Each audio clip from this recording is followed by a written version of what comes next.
Assalamualaikum warahmatullahi wabarakatuh. Perkenalkan, nama saya Aifah Abdul Salam dari kelas 98 pilihan, mahasiswa Pendidikan Guru Sekolah Dasar Kampus 6 Bone, Fakultas Ilmu Pendidikan Universitas Negeri Makassar. Di sini saya akan menjelaskan salah satu tugas akhir dari mata kuliah Demokrasi dan Hak Asasi Manusia yang menjadi tema saya, yaitu stigma masyarakat terhadap pengidap COVID-19. Langsung saja, penyebaran COVID-19 sekarang tidak hanya menjadi persoalan kesehatan, tetapi tanpa kita sadari, ternyata telah mengubah perilaku masyarakat di seluruh dunia. Salah satunya yaitu cara pandang antar sesama. Hal ini tentu saja menimbulkan perilaku negatif, yaitu stigma. Apa itu stigma? Menurut Dr. Tedros Adhanom Ghebreyesus yang merupakan pimpinan Organisasi Kesehatan Dunia atau WHO, stigma merupakan musuh paling berbahaya dari virus corona itu sendiri. Stigma merupakan pandangan negatif virus corona yang muncul di tengah-tengah masyarakat yang ditujukan kepada mereka yang positif virus corona dan juga tenaga medis yang menjadi lini terdepan dalam mewadahi wabah tersebut. WHO meminta masyarakat untuk menghindari penggunaan istilah tersebut karena menimbulkan arti negatif dan bisa menimbulkan stereotip dan juga asumsi, sehingga menyebabkan masyarakat yang mengidap coronavirus ini akan melakukan penolakan, pemeriksaan, pengujian, bahkan karantina. Kapan stigma ini muncul?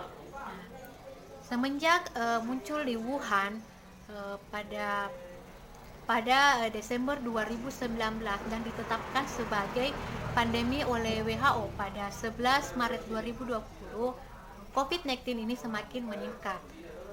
Banyak penelitian yang menunjukkan bahwa stigma ini dapat memperburuk suatu keadaan, di mana stigma ini merupakan pandangan negatif terhadap sesuatu yang berbeda atau menyimpang yang dianggap berbeda dari sesuatu yang kita anggap normal. Stigma ini dapat berupa penolakan sosial, gosip, kekerasan fisik, dan juga penolakan layanan, yang dimana secara alami kita akan menjauhkan diri dari seseorang yang memiliki penyakit menular, dan juga kita akan melakukan physical distancing kepada mereka yang bisa saja menularkan penyakitnya. Siapa yang menerima perlakuan seperti ini? Nah, tentu saja stigma ini melekat kepada mereka yang merupakan orang dalam pengawasan dan juga pasien dalam pengawasan. Tanpa terlebih dahulu, ketika pemerintah mengumumkan bahwa pasien pertama dan yang kedua itu merupakan positif, maka informasi atau data pribadi mengenai pasien tersebut akan mulai tersebar tanpa mengetahui kebenarannya. Juga menimbulkan trauma bagi keluarga pasien itu sendiri dan juga merupakan tetangga satu kompleks pasien tersebut. Nah, terkadang juga agama dijadikan sebagai penyebab dari virus ini, di mana mereka menganggap bahwa virus corona ini hanyalah konspirasi untuk menghindarkan manusia dengan Tuhannya. Mengapa hal itu dapat terjadi? Stigma muncul akibat kepercayaan bahwa sesuatu yang buruk itu terjadi pada seseorang yang melakukan kesalahan. Jadi masyarakat di sini berpendapat bahwa pasien yang positif virus corona ini merupakan mereka yang melakukan kesalahan. Mungkin saja stigma sosial terjadi akibat kurangnya pengetahuan terhadap coronavirus ini. Dan di sini kita bisa meminta bantuan para pejabat publik, influencer dan juga selebriti untuk menyebarkan fakta-fakta sehingga meredakan pandangan negatif seseorang terhadap pengidap penyakit virus corona ini. Dan juga kepada para eh, jurnalis seharusnya tidak hanya menyebarkan siapa orang yang mendapatkan atau mengidap penyakit, tetapi juga bisa menyebarkan fakta-fakta tentang cara penularan, cara menghindarinya, dan pola hidup sehat. Rekomendasi alternatif, eh, seperti yang kita ketahui, stigma merupakan sesuatu yang berasal dari komunikasi. Nah, untuk meredam stigma ini, Brasser tahun 2008 mengatakan bahwa untuk meredam stigma kita bisa melakukan dialog dua arah kepada seseorang.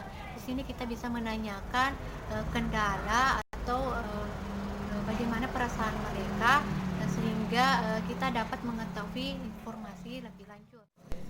Adapun solusi atau cara untuk menghindari stigma negatif ini, yang pertama yaitu menggunakan nama yang benar, yakni COVID-19, bukan flu biasa atau virus Wuhan atau virus Cina. Nah, yang kedua yaitu tidak menyebut pasien adalah korban. Nah, yang ketiga yaitu tidak menghakimi atau tidak memberi label kepada seseorang. Yang keempat, memberikan semangat kepada pasien bahkan ke keluarganya. Dan yang kelima, jangan lupa memberikan semangat dan penghargaan kepada tenaga medis yang telah berjuang di lini terdepan dalam menangani wabah ini. Nah, yang keenam, lawan rasa takut. Bagaimana caranya? Yaitu dengan mencari informasi yang benar. Jangan mendengar